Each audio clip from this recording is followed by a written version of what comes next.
Hello दोस्तों, मैं विपिन कुमार, आपका अपना यूट्यूब चैनल सक्सेस कैंपस में स्वागत है। दोस्तों, आज हम लोग नंबर सिस्टम का सेकेंड वीडियो बनाने जा रहे हैं कि सेकेंड टॉपिक पढ़ रहे हैं। कल हम लोग पढ़े थे नंबर सिस्टम के बारे में पढ़े थे, उसके बाद प्राकृतिक संख्या पढ़े थे, उसके बाद अंक पढ़े थे, फिर उसके बाद पूर्णांक पढ़े थे, पूर्ण संख्या पढ़े थे। और आज हम लोग पढ़ेंगे सम संख्या पढ़ेंगे, विषम संख्या पढ़ेंगे, सब A to Z सब पढ़ेंगे। लेकिन कोई भी चीज पढ़ने के लिए धीरे धीरे पढ़ा जाता है कि नहीं। तो देखिए, सम संख्या क्या कहते हैं। सम का मतलब कथी, सम का मतलब, सम का कहने का मतलब है कि 0, 2, 4, 6, 8, 10। अगर डेफिनेशन हम इतना चीज में लिखना चाहेंगे कि 0, 2, 4, 6, यानी कि आपको हम ऐसे भी समझा सकते हैं कि जिसके अंत में न 0, 2, 4, 6 हो, 2, 4, 6, 8 हो, सब संख्या सम संख्या के अंतर्गत आता है। यानी कि सब संख्या 2 से कटेगा। सब 2 से क्या है, 0, 2, 6, जिसके अंत में, अंत कहने का मतलब 2, 7, 9, 6 है, तो इस सम संख्या, तो सम संख्या 2 से कटेगा कि नहीं। तो वही सम संख्या का डिफिनेशन है, वे संख्या जो 2 से पूर्णतः विभाजित हो, यानी कि 2 से पूरा पूरा कटे, उसको हम लोग क्या कहते हैं, सम संख्या कहते हैं। और दूसरा, अगर या करके हम लिख दे कि वैसी संख्या जिसके अंत में सम संख्या हो या जिसके अंत में 2 हो, उस सब के सब क्या कहलाता है, सम संख्या के अंतर्गत आता है। या दूसरा अगर लिखेंगे, इसका एग्जाम्पल है, तो इसका और लिखेंगे तो जिसके अंत में 0, 2, 4, 6, 8 में से कोई एक संख्या हो, 0, 2, 4, 6, 8 में से कोई एक संख्या हो, वो भी सम संख्या ही कहलाता है। जैसे मान लीजिए कि वो भी 2 से कटेगा। जैसे देखिए 20 है तो इसके अंत में 2 है, तो 2 से काटेंगे 10, यानी कि शेष 0 बचना चाहिए। यानी कि यहाँ से भाग के नियम समझिएगा। अगर 20 में अगर 2 से भाग दीजिएगा तो कई मर्तबे में लग जाएगा, 10 मर्तबे, शेष कितना बच जाएगा, 0। तो जिसके अंत में अगर 0 बचे ना, उस सब के सब संख्या क्या होता है, 2 से कट जाएगा। ठीक है, तो आई होप कि आपको सम संख्या के बारे में समझ में आ गया। सम संख्या किसे कहते हैं, वे संख्या है, मतलब कोई भी संख्या हो सकता है जो 2 से पूर्णतः विभक्त हो, 2 से पूर्णतः विभाजित हो, उससे हम लोग क्या कहते हैं, सम संख्या कहते हैं। या जिसके अंत में 0, 2, 4, 6, 8 में से कोई एक संख्या हो, जिसके अंत में 0, 2, 4, 6 में 8 में से कोई एक संख्या हो, वो भी संख्या 2 से कटेगा कि ना कटेगा। कोई संख्या ले लो, 28 ले लो, 28 को 2 से कटेगा कि ना, कई मरतबे कटा, 14 मरतबे, शेष 0 आया कि ना आया। तो कोई भी संख्या है जिसके अंत में 0, 2, 4, 6, 8 सब के सब संख्या क्या हो जाएगा, 2 से कट जाएगा। आई होप कि यहाँ तक बात समझ में आ गया। अब विषम संख्या, अगर विषम संख्या के मान और नंबर, तो इसमें क्या लिखा जाता है कि वैसी संख्या जो 2 से पूर्णतः विभक्त न हो, यानी कि 2 से पूरा पूरा नहीं कटे, उसको हम लोग विषम संख्या कहते हैं। यानी कि वैसी संख्या जो 2 से पूरा पूरा नहीं कटे, जैसे 1, 3, 5, 7, 9 etc। जैसे मतलब 2 से पूरा पूरा नहीं कटे, 2 से पूरा पूरा कट जाए उसको सम संख्या कहते हैं, और 2 से पूरा पूरा नहीं कटे उसे विषम संख्या कहते हैं। या एक और एग्जांपल इसको लिखिएगा, तो जिसके अंत में 1, 3, 5, 7, 9 में से कोई एक संख्या हो ना, जिसके अंत में 1, 3, 5, 7, 9 में से कोई भी अंक संख्या हो, उसको हम लोग क्या कहते हैं, विषम संख्या। जैसे मान लीजिए कि 29 है, मान लीजिए कि 21 है, मान लीजिए कि 23 है, मान लीजिए 25 है, मान लीजिए 27 है, मान लीजिए 29 है। 29 तो लिखे हुए। अब देखिए यहाँ पे 2 से पूरा पूरा कट रहा है, यहाँ पे 2 से पूरा पूरा भाग लग रहा है। पूरा पूरा कटने का मतलब क्या होता है कि शेषफल 0 आना चाहिए। लेकिन यहाँ पे देखिए, अगर 29 में अगर हम 2 से भाग देंगे तो शेषफल कभी 0 नहीं आएगा, तो नहीं कटेगा। फिर देखिए यहाँ पे 2 से पूरा पूरा कट रहा है, नहीं कट रहा है। तो विषम संख्या के मतलब क्या होता है कि वैसी संख्या जो 2 से पूरा पूरा न कटे उसे विषम संख्या कहते हैं। और सम संख्या का मतलब होता है कि वैसी संख्या जो 2 से पूरा पूरा भाग लग जाए उसे कौन संख्या कहते हैं, सम संख्या। तो आई होप कि आपको सम संख्या और विषम संख्या का क्लियर हो गया होगा कि सम संख्या किसे कहते हैं। तो वैसी संख्या जो 2 से पूरा पूरा कट जाए उसे सम संख्या कहते हैं, और वैसी संख्या जो 2 से पूरा पूरा नहीं कटे उसे विषम संख्या कहते हैं। या दूसरा एग्जाम्पल और समझाया कि जिसके अंत में 0, 2, 4, 6, 8 में से कोई एक संख्या हो, 2 से पूरा पूरा कट जाए। या जिसके अंत में 1, 3, 5, 7, 9 हो, वो 2 से पूरा पूरा नहीं कटेगा। तो आई होप कि आपको सम संख्या और विषम संख्या के बारे में समझ में आ गया होगा। सम अब हम लोग पढ़ते अभाज्य संख्या के बारे में। देखो, हम लोग अभी मतलब ट्यूशन के मामला में हम लोग उतना बड़े आदमी है नहीं कि डिजिटल बोर्ड पे सकते ना। अभी हम लोग साधारण बोर्ड पे ही काम चलाते हैं। आप लोग सब्सक्राइब करवाइएगा, आपको अगर पढ़ाई अच्छा लगेगा तो होगा, तो ऐसा देखा जाएगा कभी भविष्य में। अभी तक दूर दूर तक सोचे नहीं है। देखिए अभाज्य संख्या क्या कहते हैं। अभाज्य संख्या देखो बउआ, अभाज्य संख्या केकरा कहले तो वैसी संख्या जिनका केवल 2 गुणनखंड हो, वैसी संख्या जिनका केवल 2 गुणनखंड हो अभाज्य संख्या कहलाता है। गुणनखंड का मतलब क्या होता है, एलसीएम, जो खुद से कटे। अगर दूसरा इसके बारे में अगर समझिएगा, दूसरा डिफिनेशन, तो जो खुद से कटे और 1 से कटे और उसके अलावा किसी और से नहीं कटे उसे हम लोग अभाज्य संख्या कहते हैं। जो खुद से कटे और 1 से कटे उसके अलावा और किसी से भी नहीं कटे उससे हम लोग क्या कहते हैं, अभाज्य संख्या। दूसरा में पहला डिफिनेशन आपको ही समझा रहा है कि वैसी संख्या जिनका केवल 2 गुणनखंड से अभाज्य संख्या कहते हैं। दूसरा डिफिनेशन आपको ही समझा रहा है कि वैसी संख्या जो खुद से कटे और 1 से कटे, दूसरा कोई और से नहीं कटे, यानी कि हम दोनों के बीच में तीसरा कोई और नहीं आना चाहिए, उसे क्या कहते हैं, अभाज्य संख्या। यहाँ तक बात समझ गए। अब पूछेगा जब बताइए सबसे छोटी अभाज्य संख्या क्या होता है, तो सबसे छोटी अभाज्य संख्या मित्रों 2 होता है। एक अभाज्य संख्या नहीं है, क्योंकि एक का सिर्फ 1 से कटेगा और उसमें कम से कम हम क्या बताए थे, 2 गुणनखंड होना चाहिए। और एक में क्या गुणनखंड, 1 गुणनखंड। 90% बच्चे क्या सोचते हैं एक अभाज्य संख्या होगा, लेकिन मित्रों एक अभाज्य संख्या नहीं होता है, क्योंकि एक का गुणनखंड, अगर एक का गुणनखंड करिएगा तो 1 गुण 1 यानी कि एक ही को संख्या है। लेकिन हम कहे थे कि गुणनखंड कम से कम क्या होना चाहिए, 2 होना चाहिए। तो ऐसी संख्या जिनका कम से कम गुणनखंड 2 होना चाहिए, तो सबसे छोटी अभाज्य संख्या 2 है। तो देखिए यहाँ पे एक ट्विस्ट वाला बात क्या है कि सबसे छोटी अभाज्य संख्या 2 है, जो एक सम संख्या है। यानी कि पूरा क्वेश्चन पूछेगा कि पूरा अभाज्य संख्या में कितना सम संख्या है, तो 1 है। और एक सम संख्या, उसका नाम क्या है, 2 है। सबसे छोटी अभाज्य सम संख्या कौन है, 2 है। ओकरा बाद अभाज्य संख्या कहीं भी चर्चा नहीं, यानी कि उसके बाद सारा के सारा विषम अभाज्य संख्या है। यानी कि 2 ही एकमात्र ऐसी छोटी अभाज्य संख्या जो एक सम संख्या है, बाद बाकी सब विषम अभाज्य संख्या, ठीक ना। तब पूछेगा सबसे छोटी अभाज्य संख्या कौन है, तो 2 है, जो क्या है, एक सम संख्या, ठीक ना। जैसे देखिए 2 का कैसे हुआ, 2 का अगर गुणनखंड करेंगे तो 2 और 1, तो ये खुद से कट रहा है, यानी कि 2 पूरा खुद से भाग लग रहा है और 1 से भी भाग लग रहा है। यानी कि 2 में अगर 2 से भाग दीजिएगा, 2 में अगर 2 से भाग दीजिएगा, तो यहाँ से बात तो समझिएगा, अगर 2 में 2 से भाग दीजिएगा तो 1 मात्रा में शेषफल कितना होगा, 0। फिर 1 से अगर 2 में भाग दीजिएगा तो कितना, 2 मात्रा में शेषफल कितना, 0।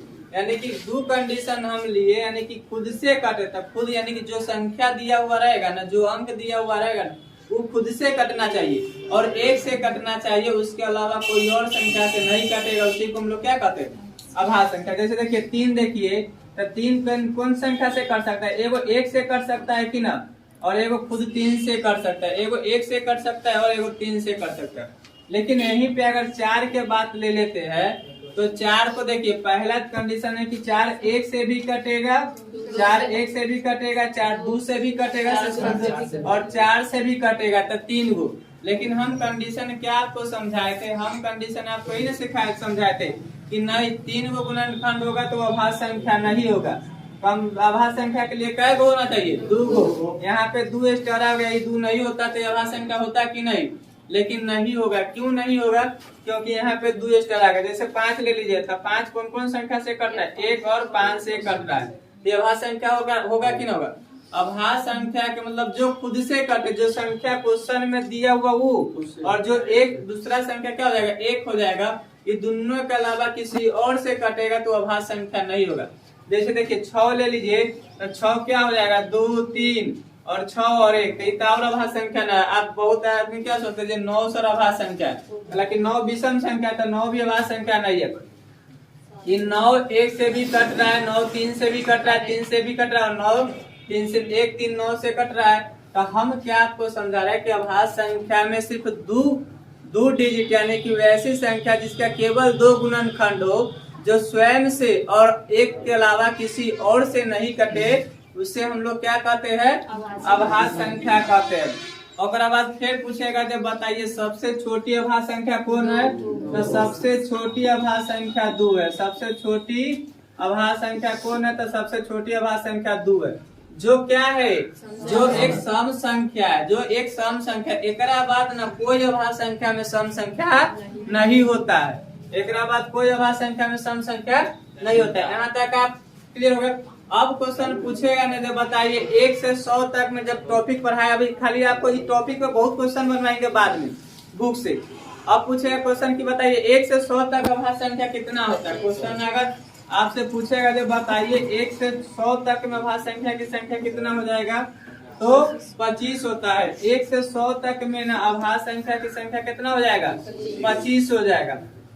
1 से 100 तक अगर बात करते हैं अभाज्य संख्या के तो कितना हो जाएगा, 25 हो जाता है। कि 1 से 100 तक कौन कौन अभाज्य संख्या होता है 1 से 100 तक में हम टॉपिक जब पढ़ाएंगे ना उसमें हम पूरा डिस्कशन कर देंगे। 1 से 100 तक में अभाज्य संख्या क्या होता है, 25।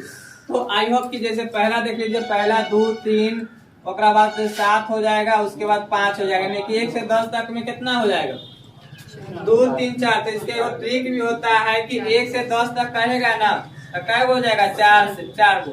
फिर 11 से 20 कहेगा ना तो कै हो जाएगा, 4 गो। फिर 21 से अगर 30 कहेगा तो कै हो जाएगा, 2 गो, ठीक ना। ओकरा बाद फिर कहेगा 31 से 41 तक तो कै हो, 31 से 40 तक तो कै हो जाएगा, 2 गो। फिर कहेगा 41 से कितना 50 तक तो कै होगा, 3 गो। 41 43 और एगो 47। फिर अगर कहेगा मान लीजिए कि 51 से लेकर 60 तक कै गो होता है, तो 53 और एगो 59, 2 गो, ठीक ना, 2 गो हो जाएगा। फिर कहेगा 61 से लेकर 71 तक कै गो, 70 तक कै होता है, 71 और 61 और एगो हो जाएगा 67, तो कै हो जाएगा, 2 गो हो जाएगा। फिर अगर कहेगा मित्रों कि 71 से लेकर और 80 तक, 71 से लेकर कितना तक, 80 तक, 71 हो जाएगा, 73 हो जाएगा, एगो 79 हो जाएगा, 3 गो हो जाएगा। अब फिर कहेगा 80 से लेकर कितना तक, 91 तक, 80 से लेकर 81 से लेकर 90 तक, तो 81 से 90 तक एगो हो जाएगा क्या, 83 हो जाएगा। एक ही होता है, 2 एगो और हो जाएगा, 87 नहीं होगा, 87 किसे कर जाएगा, 87 हो जाएगा। फिर 90 से लेकर 91 से लेकर 100 तक का एगो होता है, 1 होता है, एगो 97 होता है, 97 होता है। अब गिनिए 200 यहाँ से लिए थे ना, 1 से 442 232 442 232 और 232 1, यानी कि अगर मित्रों इसका ट्रिक याद करिएगा ना, 442 232 442 232 232 1, यानी कि 1 से 10 तक, 20 तक, 30 तक, 40 तक, 50 तक, 60 तक, 70 तक, 80 तक, 90 तक और 100 तक। इस तरह से होता है। अब कौन कौन संख्या होता है वो आगे हम जो टॉपिक पढ़ाएंगे ना इसमें पूरा बता देंगे। तो आपको ये जान लीजिए कि 1 से 100 तक में अभाज्य संख्या क्या होता है, 25 गो होता है, ठीक है। अभाज्य संख्या के बारे में भी समझ गए। अब इसी में एक और पॉइंट होता है जुड़वा अभाज्य संख्या। इसी देखिए, अब जुड़वा अभाज्य संख्या के बारे में हम लोग थोड़ा सा जान लेते हैं कि जुड़वा अभाज्य संख्या किसे कहते हैं। तो जुड़वा अभाज्य संख्या ने कि अभाज्य संख्या से ही निकला हुआ। जुड़वा के मतलब कथी, जोड़ा बच्चा। जुड़वा के मतलब कथी, जोड़ा होता है कि ना होता है। तो मतलब कह रहा है कि वैसी अभाज्य संख्या न जिनके बीच में न 2 का अंतर हो उसे जुड़वा अभाज्य संख्या कहते हैं। यानी कि अभाज्य संख्या के बीच में ना काय का अंतर होना चाहिए, 2 का, उसे क्या कहते हैं, जुड़वा। सिंपल सा बात है। क्वेश्चन पूछता भी है, आप प्रीवियस सेट मारोगे ना, लगाओगे, देखना क्वेश्चन भी पूछता है जुड़वा अभाज्य संख्या किसे कहते हैं। तो वैसी संख्या, वैसी अभाज्य संख्या जिनके बीच, अभाज्य संख्या के बारे में समझा दिए, वैसी अभाज्य संख्या जिनके बीच में 2 का अंतर, उसे कौन अभाज्य संख्या कहते हैं, जुड़वा अभाज्य संख्या कहते हैं। फिर क्वेश्चन पूछेगा बताइए 1 से लेकर 100 तक में जुड़वा अभाज्य संख्या कै गो होता है, 8 गो होता है। 1 से लेकर 100 तक में जुड़वा अभाज्य संख्या कै गो होता है, 8 होता है। वो कौन कौन होता है हम आपको समझा रहे हैं। जुड़वा अभाज्य संख्या समझ के, जुड़वा अभाज्य संख्या किसे कहते हैं, तो वैसी अभाज्य संख्या जिनके बीच में कितना का अंतर होना चाहिए, 2 का। अभाज्य संख्या के बीच में 2 का अंतर होना चाहिए, उसे जुड़वा अभाज्य संख्या कहते हैं। जैसे देखिए पहला 3 और 5, 3 और 5 दोनों अभाज्य संख्या है कि ना है, और दोनों के बीच में अंतर 2 के है कि ना है, दोनों के बीच में अंतर। दोस्तों अभी 2-4 दिन वीडियो में थोड़ा सा हो सकता है, मतलब हम फास्ट या जो भी चीज स्लो मतलब बोल रहे हैं आप लोग को जहाँ पे परेशानी होगा आप लोग बताइएगा, तो उसको हम क्या करेंगे, सुधार करेंगे। लेकिन वीडियो देखिएगा तो सीरियल वाइज देखने से क्या होता है, फायदा होता है, ठीक ना। तो जुड़वाभास संख्या जिनके बीच में 2 का अंतर उसे जुड़वाभास संख्या कहते हैं। 3 और 5 के बीच में 2 का अंतर है कि नहीं। फिर 5 और 7 के बीच में 2 का अंतर है कि नहीं, तो 5 और 7 भी हो सकता है जुड़वाभास संख्या। फिर 11 और 13 के बीच में 2 का अंतर है कि नहीं, तो ये भी जुड़वाभास संख्या हो सकता है कि नहीं। फिर मान लीजिए 17 और 19 के बीच में 2 का अंतर है कि नहीं, तो ये भी जुड़वाभास संख्या हो सकता है कि नहीं। फिर 29 और 31 के बीच में 2 का अंतर है कि नहीं, 29 और 31 के बीच में भी 2 का अंतर है। तो पूछेगा डायरेक्टली आपसे क्वेश्चन में कि बताइए इनमें से कौन जुड़वाभास संख्या, दे देगा और पूछेगा आपसे कि बताइए इनमें से कौन जुड़वाभास संख्या है, तो आप पहले रहिएगा तब ना बताइएगा। उसके बाद कहेगा 41 और 43 ये भी जुड़वाभास संख्या है कि नहीं है, बताइए। और 59 और 61, बाबू 51 और 53 नहीं होता है, 51 17 से कट जाएगा, 59 और 61। उसके बाद 71 और 73। अब देखिए कि इनका जुड़वाभास संख्या क्या होगा, 8 होगा। इसके बाद कोई भी नहीं होगा। तो हम आपको क्या समझा रहे, टॉपिक वाइज धीरे धीरे पढ़ाते हैं, खाली आप लोग नोट्स बनाइए, बहुत अच्छा नोट्स बनेगा। कम से कम नंबर सिस्टम आपको 2 से 2.5 महीना चलेगा। अभी तो शुरुआत है, ये तो भी पार्टी शुरुआत है, आगे आगे देखो होता क्या है। जुड़वाभास संख्या, पहले जुड़वाभास संख्या किसे कहते हैं, वैसी आभास संख्या जिनके बीच में कितना का अंतर होना चाहिए, 2 का अंतर होना चाहिए, उसे क्या कहते हैं, जुड़वाभास संख्या कहते हैं।